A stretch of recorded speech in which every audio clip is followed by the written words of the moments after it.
네, 윤석열 대통령은 바이든 대통령의 방한 마지막 날 한미동맹의 상징 가운데 하나인 오산 공군기지를 함께 방문합니다.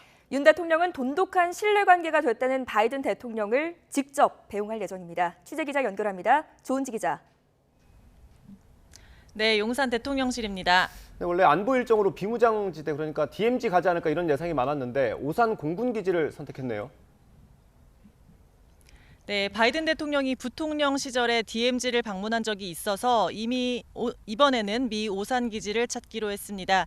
두 정상은 기지 내 지하 벙커에 있는 한국항공우주작전본부 KAOC를 방문해서 양국 지휘관의 작전 현황을 보고받게 됩니다. KAOC는 한반도 공중작전의 총사령탑 같은 곳인데요.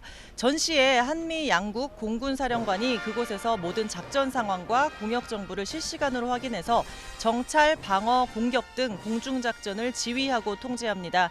어제 한미 공동성명을 통해서 굳건한 방위와 실질적 확장 억제 원칙을 확인한 데 이어 거듭 북한의 핵미사일 위협에 맞선 대비 태세를 강조할 것으로 보입니다. 이후 윤석열 대통령은 우리 장병을, 바이든 대통령은 미군을 격려하는 이른바 1+2 형식으로 안보 행사가 이어집니다. 우리 대통령실에서는 김성한 국가안보실장을 비롯해서 NSC 수뇌부들이 오산으로 총 출동하는데 혹시 그 사이 북한의 도발이 발생하면 KAOC에서 실시간 회의와 지휘 통제 운영이 이루어진다고 김태효 안보실 1차장은 어제 설명했습니다. 네, 바이든 대통령이 오늘 떠나는데 윤석열 대통령이 직접 배웅도 한다고요?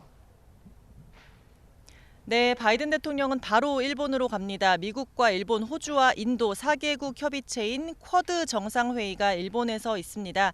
바이든 대통령이 오산 기지 일정을 마치고 그곳에서 미 대통령 전용기 에어포스1을 타고 떠나는 만큼 윤 대통령이 직접 배웅하기로 했습니다. 당장 모레 일본에서 열리는 인도태평양 경제 프레임워크 APEF 출범에도 윤 대통령은 화상으로 참석해서 주도적으로 동참할 뜻을 밝힐 예정입니다.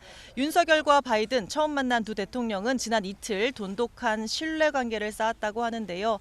특히 어제 3+3으로 진행된 첫 순서 소인수 회담은 예정 시간의 2배를 넘긴 72분 동안 이어졌는데 참석한 김성한 국가안보실장은 두 정상이 자유민주주의 가치의 공감대를 형성했고 정치에 등장한 배경이나 과거 경험을 공유하면서 다른 화제로 바꾸기가 힘들 정도로 이른바 케미가 굉장히 잘 맞았다고 설명했습니다. 직접 보시죠. Welcome my new office. 오시에 오신 것을 환영합니다. 네, 고맙습니다. 중학교 다닐 때 기억에 포드 대통령 오신다 그래서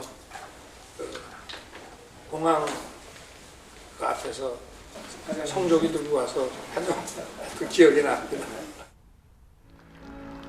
네, 이런 화기애애한 분위기는 만찬장에서도 이어졌는데요. 윤석열 대통령은 바이든 대통령에게 여야 대표 또 기업 총수들을 연이어 소개했다고 하고요. 특히 탈북민 출신 태영호 의원은 바이든 대통령과 만난 장면을 촬영해서 본인 유튜브에 올려 눈길을 끌었습니다.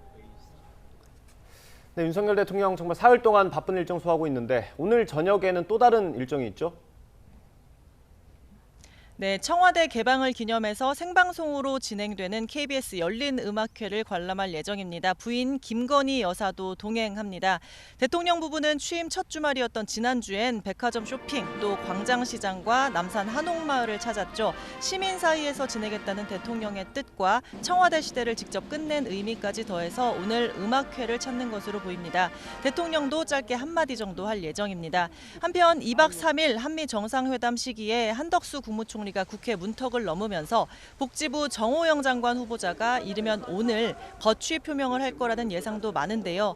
대통령실 관계자는 YTN 통화에서 오늘까지는 정상 외교 기간이라면서 언론이 기정사실로 보듯 정 후보자 본인이 내일쯤 결단할 것으로 본다고 설명했습니다. 지금까지 용산 대통령실에서 YTN 조은지입니다.